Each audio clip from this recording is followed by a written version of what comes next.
What's up, y'all? It's your boy, the PokerBoy, and I'm here to take your chips. I want to give y'all a little background on who I am and what I represent. My name is John Malarkey.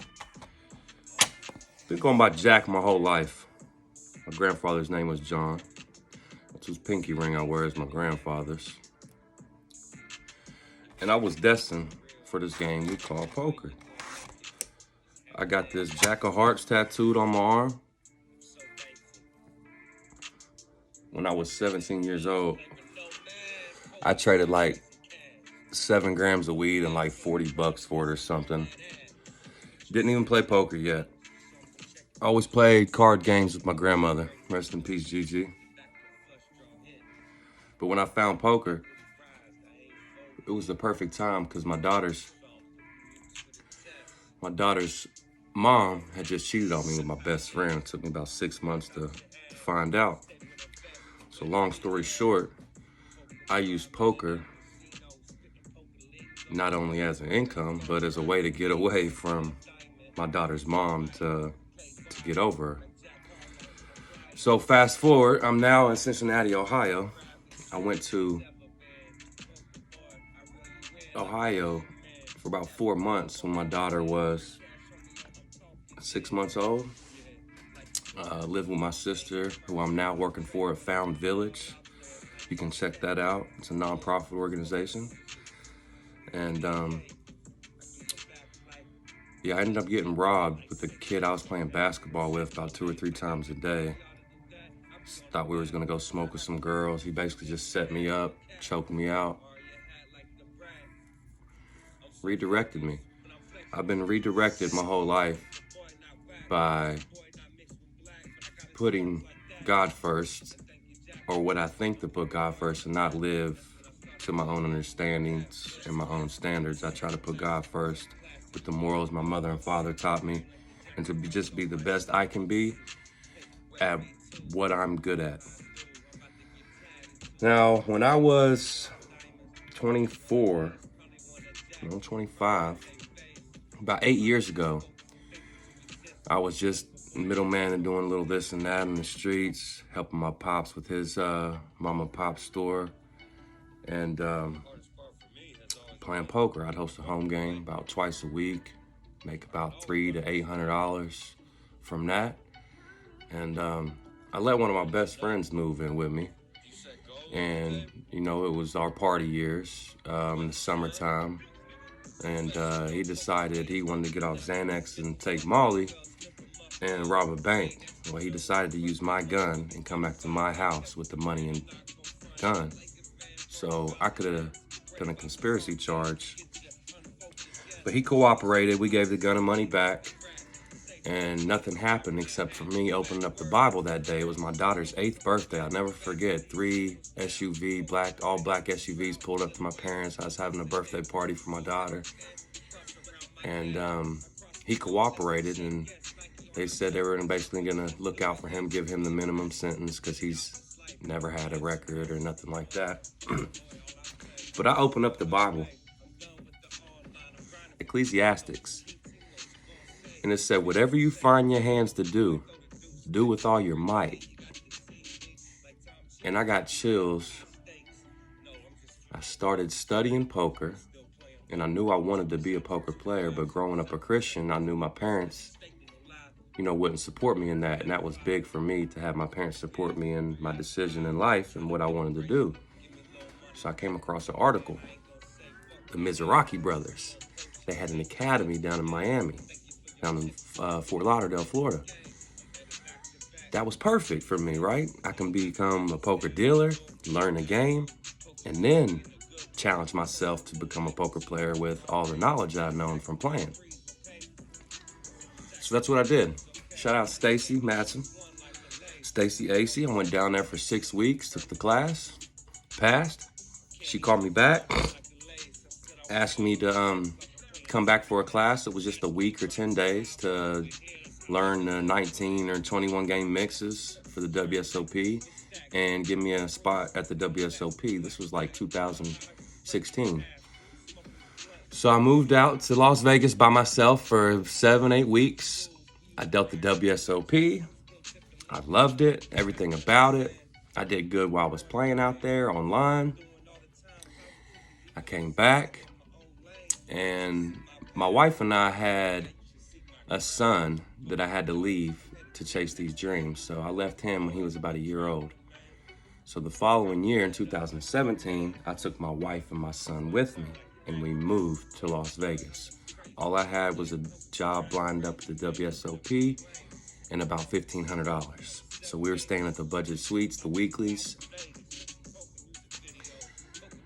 And that's where the poker music started. I met a neighbor of mine. His name is D Poet. Shout out D Poet. I'll see you this summer. And he had a studio. And he saw my vision with the poker music. He supported me with beats, studio time. I would go over about every day, burn one with him, and we would freestyle and make music about poker. My mind was adapted to poker. I was studying poker, playing poker, dealing poker, watching poker, and I began to make my first poker music. So now it's 2021, and I'm stuck in the journey. I was dealing at the Bellagio for about 3 years, and I lost my job due to COVID, and I never ran up a bankroll. I got up to like maybe $4,000 playing cash and, taking care of life expenses, living in Vegas, smoking good, eating good, doing whatever I want with my kids and my wife. So when the pandemic hit, I kind of panicked.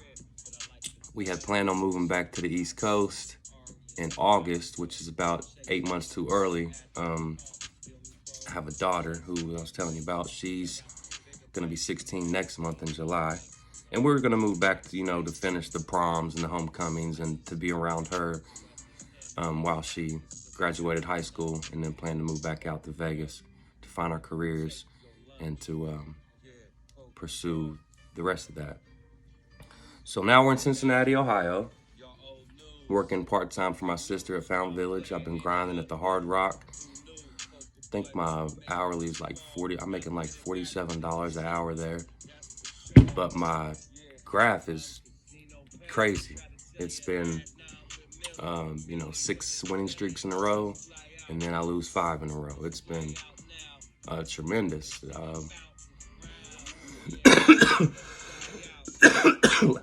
Last summer, I was thankful to hit a couple tournaments on Poker Bros to help my family, pay for rent,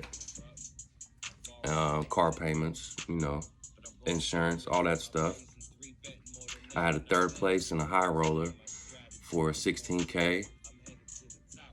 I got 1st in one of the nightlies for about $8,500 and a couple of $3,000, $4,000 cashes. So the last year or so, I've been grinding my ass off on Poker Bros. Like really playing my ass off, and it's helped me tremendously. I went down to Tampa to play the $500 million guarantee, and I noticed a huge edge. I mean, I didn't play to my best, I don't feel, but my reads and just everything is just so on key and so in tune.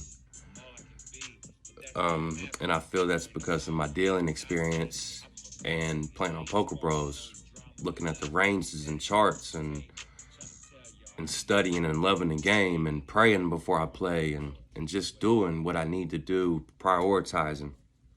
When I sit at that felt, I know it's where I'm supposed to be. It's in me. I'm the poker boy. My last name is Malarkey, and I've always felt like I was gonna be, just something irregular, not regular. I always felt I was one of a kind and stood out from the crowd. And I feel it is now my time. I have so much material with this poker music that I've been building up. It's time to brand myself. I never dreamed of being a rapper or musician. I just always wanted to play poker. And in the midst of it, I found poker music as a hobby. Well, now I have so much material, I want y'all to hear it. So I'm asking you all to please share, like, comment, follow me on Instagram and Twitter at I Am Poker Music. My original account is God Family Poker. You'll see more of my family content on that page. But I just wanted to give y'all the little spill about the PokerBoy, you know, the backstory of who I am and what I represent. And that's God first, 100%. I changed my life and got out the streets when my best friend Spence robbed that bank. And I pray for him all the time, and he's doing well now. And we're gonna be traveling soon, playing some poker tournaments together. I've been teaching him, and we have a bright future ahead of us. And I'm just so thankful to have a friend like Spence that, you know, through your struggles, through your trials and tribulations, that you don't point fingers, you just accept what is and you carry on.